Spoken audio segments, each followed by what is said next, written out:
کرنے پر قادر تھا، سیب سوچنے میں تھا، ابھی سوچ کر گرنے والا ہی تھا، آواز آئی سیب اگر تو زمین پر گر گیا تو قیامت کے دن تجھے جواب دینا ہوگا کہ آخر گرا تو کیوں گرا؟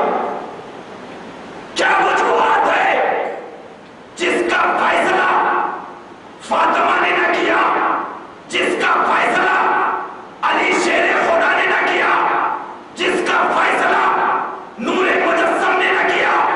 تجھے کس نے حق دے دیا ہے کہ تو فیصلہ کر لے؟ صرف سوچو بچار رہے، اگر تجھے بچنا ہے قہر الہی سے تو آدھا حسن پہ گر اور آدھا حسین پہ۔ سبحان اللہ۔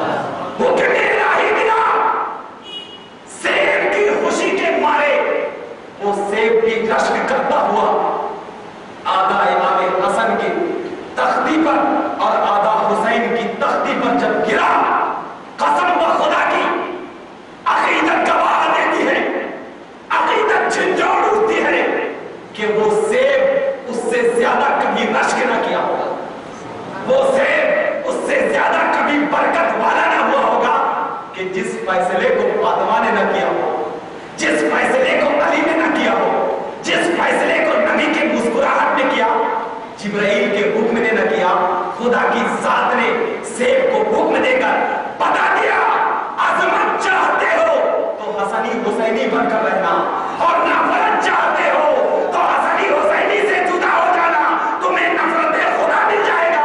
اور اگر محبت الہی نے اپنی زندگی کو گزار کر حسن حسینی کو اپنے دلوں میں بسا کر حسن کی نگاہ کو اپنی نگاہوں میں سجا کر اپنی زندگی کو سنوارنا چاہتے ہو تو ان سے چپکے رہ جانا، زندگی سمجھ جائے۔ یہی چیز ہے، حسین کوئی ایسی ذات کا نام نہیں، حسین ہم جیسے تنگ پوجیوں کا نام نہیں، حسین تو اس ذات کا نام ہے جس ذات کو فرشتے نے سراہا، حسین تو اس ذات کا نام ہے جس ذات کو پتھر پر بیٹھے تو پتھر نے کہا حسین میرے اوپر قدم رکھ کر نشان بنا دے، متبرک بن جاؤ۔ کیوں ایسا تبرک حسین کو؟ کیوں ایسا نذرانہ حسین کو؟ کیوں ایسی وجوہات حسین کو؟ اس سے پہلے تو ابو بکر بھی گزرے تھے، اس سے پہلے تو علی بھی گزرے تھے، اس سے پہلے تو عمر جیسا امیر المومنین بھی گزرا تھا، اس سے پہلے تو عثمان ذو النورین کی ذات بھی گزری تھی، لیکن حسین تو بس کہنا یہی ہے کہ نبی نے ایک پتھر کو چوما تو دنیا اسے چومنے کے لیے جا رہی ہے۔ حجر اسود کو چوما نہیں چوما نبی نے، چوما نبی نے ایک پتھر کو چوما، دنیا اسے استلام کر رہی ہے۔ حاجی جا کر کے نبی کا وہ تبرک والا پتھر دیکھ کر یہ کہہ رہی ہے کہ نبی نے چوما۔ کتنی بار چوما؟ ایک بار۔ تو اتنی عظمت کہ پورا دنیا اس پتھر کے ارد گرد چکر لگا کر بھیڑ میں ہو تو دور سے بھی کر دے نبی کی سنت ادا ہو جائے، نبی کی سنت ادا ہو جائے گی۔ تو جب ایک مرتبہ ایک پتھر کو نبی نے چوما، پوری دنیا جا رہی ہے اس کے پاس، پوری دنیا جا رہی ہے اس کے پاس۔ حسین کا اٹھنا نبی کی گود میں تھا، حسین کا سونا نبی کی پہلو میں تھا، حسین کا جاگنا نبی کے دست پر تھا، حسین کا دیکھنا نبی کی آنکھوں میں تھا۔ نبی نے اٹھتے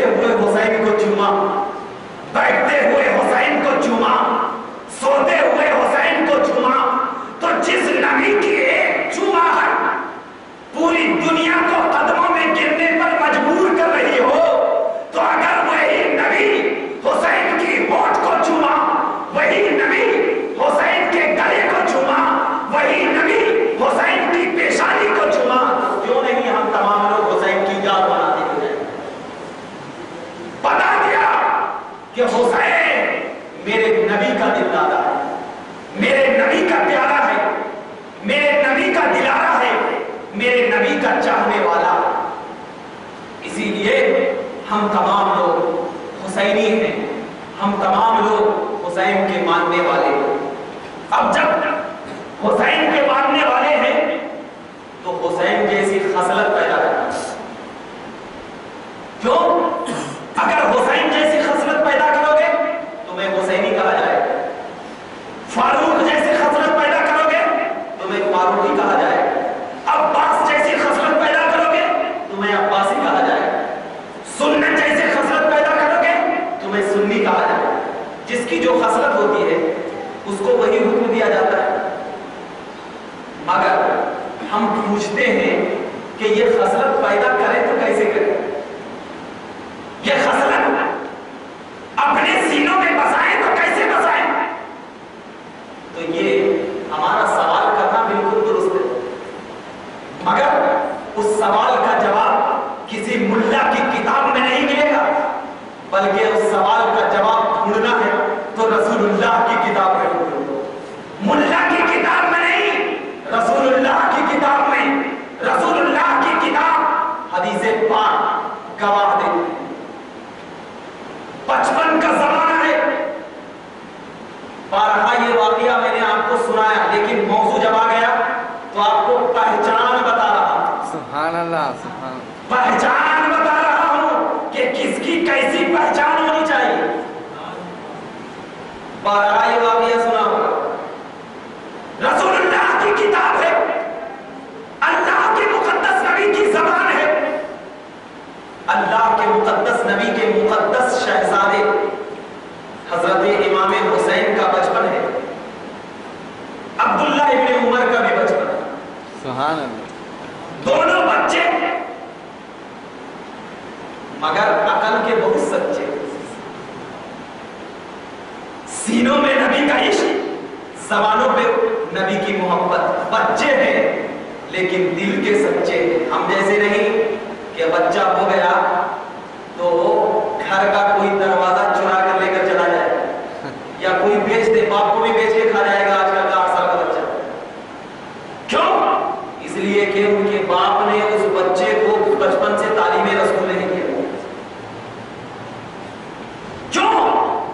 حضرت عبداللہ ابن زبیر جب پیدا ہوئے تھے، مدینے میں سب سے پہلے پیدا ہونے والی صحابی کون تھے؟ حضرت عبداللہ ابن زبیر۔ جب پیدا ہوئے تو ان کی ماں نے ٹی وی کے سامنے گانا نہیں سنا،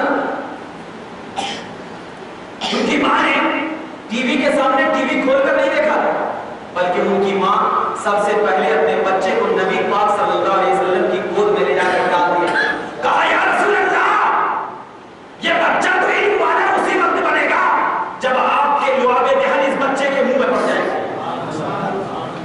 عبداللہ بن زبیر پیدا ہونے والے پہلے صحابی، وہی عبداللہ